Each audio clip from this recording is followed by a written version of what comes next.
अस्सलाम वालेकुम, welcome to the counsellor show. आज हम बात करेंगे यूके स्पाउस वीज़ा के लिए। जैसे कि कल हम बात कर रहे थे कि यूके वीज़ाज़, जिसमें स्टडी वीज़ा भी था, इमिग्रेशन भी था, वर्क वीज़ा भी था और स्पाउस वीज़ा भी था। आज हम बात करेंगे स्पाउस वीज़ा की थोड़ी सी डिटेल में। हम जानेंगे हुमैल सर से कि वीज़ा यूके स्पाउस वीज़ा के लिए हमें किन किन डॉक्यूमेंट की रिक्वायरमेंट होती है। जी सर, हमें बेसिक क्या डॉक्यूमेंट रिक्वायर्ड होते हैं स्पाउस वीज़ा के लिए? जी आसिफ साहब, जैसे कि कल हमने डिस्कस किया था कि यूके में डिफरेंट टाइप के वीज़ाज़ होते हैं और सबसे पहले किसी भी एप्लीकेंट को जो कि यूके के वीज़ा प्रोसेस में इन्वॉल्व है, उसको सबसे पहले ये फाइंड करना होता है कि वो कौन सी कैटेगरी में फॉल कर रहा है। आई मीन टू से कि weather he is applying for student visa, immigration visa, entrepreneur visa, work visa और फैमिली सेटलमेंट वीज़ा। आज हम स्पेसिफिकली बात करने जा रहे हैं यूके स्पाउस वीज़ा की। यूके स्पाउस वीज़ा को लेके बहुत सारी परेशानियाँ जो कि लोगों से सुनने में आती हैं और बहुत सारे हर्डल्स जो कि वो फेस करते हैं। देखिए, सबसे पहली बात जो जानना और हर एप्लीकेंट को समझना ज़रूरी है वो ये है कि आपके जो डॉक्यूमेंट्स हैं उनकी जो रिक्वायरमेंट है वो फुलफिल होनी चाहिए as per the immigration policies. बिल्कुल ठीक है। अब नॉर्मली लोग क्या करते हैं कि वो डिफरेंट ऑनलाइन रिसोर्सेज से सुन के या देख के अपने डॉक्यूमेंट्स को प्रिपेयर कर लेते हैं। ऑल्दो के ऑनलाइन रिसोर्सेज एक बहुत अच्छा ज़रिया है किसी चीज़ को सीखने के लिए, लेकिन वहाँ पे मौजूद इंफॉर्मेशन वो ऑथेंटिक है या नहीं है, इस बात का हमें नहीं पता होता।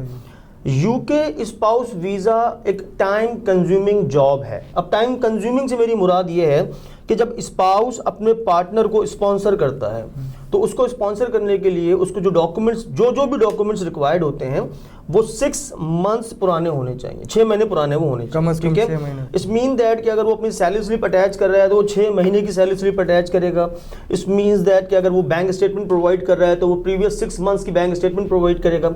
अब 6 महीने की इस तैयारी के बाद अगर डॉक्यूमेंट्स गलत फॉर्मेट में तैयार हो गए हैं तो डेफिनेटली फिर जो रिजल्ट है वो इन टर्म्स ऑफ रिफ्यूज़ल है। अच्छा, अब रिफ्यूज़ल के भी 2 नुकसान आते हैं।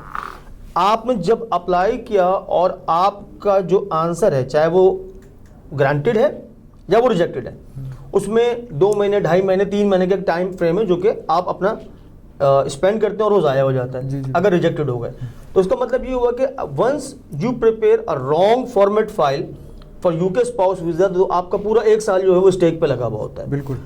उसके लिए ज़रूरी ये है कि आप जो एक्सपर्ट हैं उनका ओपिनियन ले लें, उनसे एडवाइस ले लें, उनसे पता कर लें कि जो डॉक्यूमेंट्स आपने प्रिपेयर करने हैं उसमें कौन से डॉक्यूमेंट्स इंपॉर्टेंट हैं, उनका फॉर्मेट क्या होना चाहिए, वो किस शक्ल में बनने चाहिए और उनको किस सीक्वेंस से, किस तरतीब से आपने उनको रेडी करना है। प्रेजेंटेशन भी मैटर करती है कि सीक्वेंस पूरी एक जो रिक्वायरमेंट है उसके हिसाब से पेपर सारे सब। जी देखिए, अब उसमें डेफिनेटली प्रेजेंटेशन से मुराद मैं यहाँ पे ये लूँगा कि जो सीक्वेंस ऑफ द डॉक्यूमेंट्स है वो बहुत इंपॉर्टेंट है।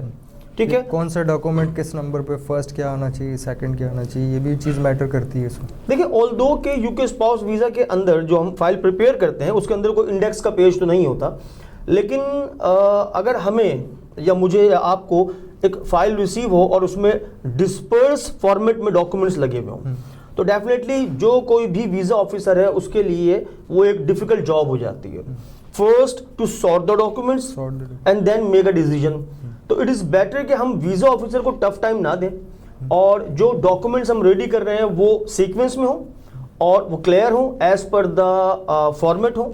अगर वो स्कैंड फॉर्म में है तो कितने DPI पे उनको स्कैन होना है, 200 DPI पे स्कैन होना है या 300 DPI पे स्कैन होना है, ताकि जो फाइल फॉर्मेट है वो easily as per the border agency, जो इमिग्रेशन बॉर्डर एजेंसी है उसके फॉर्मेट के अकॉर्डिंग हो।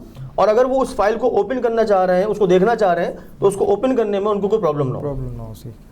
अच्छा सर, इसके जो डॉक्यूमेंट्स हैं वो फिज़िकली सबमिट कराने होते हैं या ऑनलाइन आप किसी पोर्टल के ऊपर अपलोड करते हैं? जो एप्लीकेशन है, जो डॉक्यूमेंट्स हैं उसके साथ सपोर्टिंग डॉक्यूमेंट जो हमने भेजने होते हैं वो फिज़िकली हमने बाय पोस्ट भेजने होते हैं एम्बेसी को, या हमें जो है वो ऑनलाइन सबमिट करना होता है तमाम डॉक्यूमेंट्स का? बेहतर।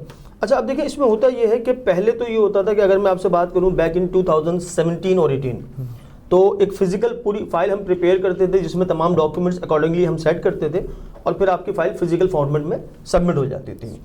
आफ्टर द 2018 और due to some corona pandemic अब हुआ ये कि ये तमाम का तमाम काम डिजिटल फॉर्मेट में हो गया। टोटली आप अपना एप्लीकेशन फॉर्म जो है वो फिल करेंगे इलेक्ट्रॉनिक फॉर्म आप अपनी तमाम की तमाम फाइल स्कैन करेंगे और स्कैन करके अपने बनाए गए अकाउंट पे, जो कि आपने अपना अकाउंट बनाया होता है यूके स्पाउस की फाइल को सबमिट करने के लिए, उस पर आप उसको अपलोड करेंगे। ठीक है।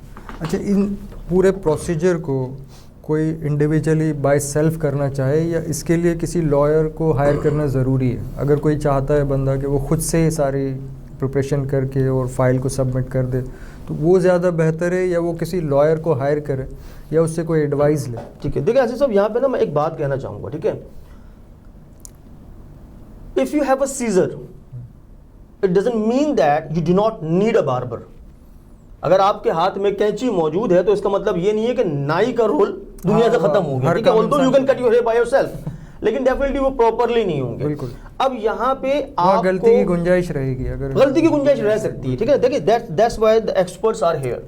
मैं ये नहीं कह रहा कि आपको कोई एक लीगल सॉलिसिटर, लॉयर या वकील हायर करना पड़ेगा, बट एटलीस्ट वो एप्लीकेंट जो अपनी UK spouse visa file prepare करने के प्रोसेस में है, उनको कम से कम एक्सपर्ट से जरूर कांटेक्ट में रहना चाहिए। अब एक्सपर्ट से मुराद ये है कि वो वीजा एक्सपर्ट हो या वो वीजा कंसल्टेंट हो या वो वीजा काउंसलर हो। अच्छा सर, इस प्रोसीजर में कोई मेडिकल डॉक्यूमेंट्स की भी रिक्वायरमेंट होती है? कोई टेस्ट वगैरह होते हैं उन डॉक्यूमेंट्स के साथ ही जो कि एप्लीकेंट है जी, ठीक तो कोई मेडिकली डॉक्यूमेंट की भी रिक्वायरमेंट होती है वहाँ सबमिट कराने के लिए?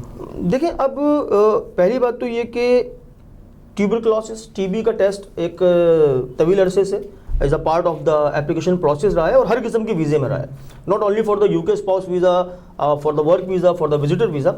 अब इस वक्त जो है जो एक टेस्ट नॉर्मली किसी भी एप्लीकेंट का एडिशनल, तो अब तो कोविड का टेस्ट तो हो ही गया। कोविड का टेस्ट तो एडिशनल हो गया, वो तो if you are flying to any country in the world तो आपको अपना कोविड टेस्टिंग को करा के आपको फ्लाई करना है, ठीक है ना। ये एक एडिशनल टेस्ट है, लेकिन जो मैंडेटरी टेस्ट है जो या जो टेस्ट हम कह सकते हैं कि पार्ट ऑफ द एप्लीकेशन है, वो है टीबी टेस्ट, ठीक है। उसकी वजह ये है कि जो फॉरेन कंट्रीज हैं वो टीबी को अभी तक एक हार्मफुल डिजीज के तौर पे कंसीडर करती हैं, और अगर अल्लाह ना करे किसी भी बंदे का IOM नेगेटिव आ जाता है, उसको कोई टीबी का शुबा है, तो फिर वो उसको पहले अपना ट्रीटमेंट कराना पड़ेगा, दोबारा अपना टीबी टेस्ट कराना पड़ेगा। जब वो टेस्ट क्लियर होगा तो फिर आप उसकी रिपोर्ट सबमिट कराते हैं अपनी वीज़ा एप्लीकेशन फाइल में। देखिए, अब यहाँ पे आसिफ साहब फिर वही बात ना कि टीबी टेस्ट कितना पुराना होना चाहिए, क्या वो 6 मंथ से ओल्ड एक्सेप्टेबल होगा? अगर आपसे फोटोग्राफ्स मांगी गई हैं तो क्या वो 6 मंथ से ओल्ड एक्सेप्टेबल होंगी? उसका बैकग्राउंड ब्लू चल जाएगा या ग्रीन होना चाहिए? ये वो छोटे छोटे से रीजंस हैं जिनकी वजह से वीज़ा रिफ्यूज़ हो जाता है। मैं आपको इसी की मिसाल देता हूँ कि जो आपके नाम की स्पेलिंग है उसमें अगर एक लेटर डिफरेंट हो जाए, मोस्टली जो है वो I या E, हम लोग लाइक हसीब HASIB और HASEE हसीब, लेकिन जिस वक्त आप अपनी फाइल पुटअप करने जा रहे होते हैं तो उस वक्त ये माइनर सी जो मिस्टेक है, इट मे क्रिएट रिजेक्शन और रिफ्यूजल ऑफ योर केस। तो अगेन फिर मैं आता हूँ कि सजेशन या advice from the expert, be in contact with the counsellor और consultant, it is very good अगर आप अपनी वीज़ा फाइल करने जा रहे हैं, ताकि आपकी फाइल को सबमिशन से पहले प्रॉपरली एनालाइज किया जा सके, रिव्यू किया जा सके और चांसेस ऑफ एरर जो है वो उसको मिनिमाइज किया जा सके। अच्छा सर, इसकी जो फीस है, जो वीज़ा फीस है, और इसके अलावा कोई एडिशनल फीस भी होती है? जी हाँ, जब वीज़ा एप्लीकेंट अपनी फाइल सबमिट करा रहा होता है तो एक तो इमिग्रेशन की फीस है जो कि उसको पे करनी होती है यूके बॉर्डर एजेंसी को, उसके अलावा उसका एक मेडिकल फीस है, मेडिकल इंश्योरेंस है, ठीक है, वो भी उसको पे करना होता है at the time of visa application. अच्छा, वो इंश्योरेंस भी करा? जी बिल्कुल, वो करानी पड़ती है। तो उसकी क्या वर्थ है, जो लिमिट है उसकी क्या है मेडिकल इंश्योरेंस की? कोई देखिए, ये बेसिकली होता ये है कि हर साल जो है पॉलिसीज रिन्यू होती हैं, तो फीस में आज तक तो ये देखा गया है कि कभी कमी वाकई नहीं हुई, वो हमेशा बढ़ती है। और फिर वो due to the variation of the currency, PKR में मैं कह दूं कि अगर 3 लाख रुपए और वो कल को 3.5 लाख रुपए हो जाए तो मे बी कि कुछ लोग उस पर ऑब्जेक्शन करें, तो ये वेरी कर रही होती है। जो आपका करंट डेट ऑफ सबमिशन होगा उस वक्त जो फीस आ रही होगी हम वही फीस पे कराते हैं। ठीक है सर, बहुत बहुत शुक्रिया आपका। उम्मीद है कि यूके स्पाउस वीज़ा के हवाले से जो सवालात आपके जहन में होंगे वो काफ़ी हद तक क्लियर हुए होंगे। मज़ीद अगर कोई ऐसी इन्फॉर्मेशन है जो आप चाहते हैं कि उसका जवाब आपको मिले तो आप वीडियो के कमेंट बॉक्स में कमेंट कर सकते हैं, दिए हुए नंबर पे आप व्हाट्सएप मैसेज कर सकते हैं। इंशाल्लाह हम कोशिश करेंगे कि नेक्स्ट प्रोग्राम के अंदर जो भी आपकी क्यूरीज़ हों उसके जवाब आप तक पहुंच सके। बहुत बहुत शुक्रिया। द काउंसलर शो में फिर मुलाकात होगी। अस्सलाम वालेकुम।